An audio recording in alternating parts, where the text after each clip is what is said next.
Welcome to Sweet Life Beat Life. We hope this video helps. In this video, I will explain how to apply for a Gazette for a name change after marriage. First, you'll need to understand the legal requirements in your region. Next, gather all essential documents, including your marriage certificate and current identification. A crucial initial step is preparing an affidavit, which formally declares your name change. This document is typically notarized, confirming its authenticity and your intent to change your name legally. After your affidavit is ready, the next step involves publicizing your name change. You must publish an advertisement in 2 local newspapers. Ensure one of these advertisements appears in a regional language newspaper, reaching a broader local audience.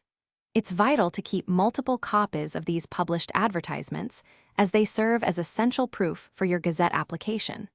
This step ensures public notification of your new name. Now, let's prepare your Gazette application. You'll need to obtain the official name change application form directly from the Gazette office or their website. Carefully fill out this form, ensuring all details are accurate and complete. Remember to attach all your supporting documents, such as the notarized affidavit, copies of newspaper advertisements, and your marriage certificate.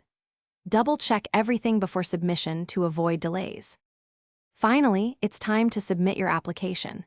Take your completed form and all attached documents, along with the required fees, to the Gazette office. Make sure to obtain an acknowledgement receipt. This is your proof of submission. After submission, it's a good practice to follow up on your application status periodically.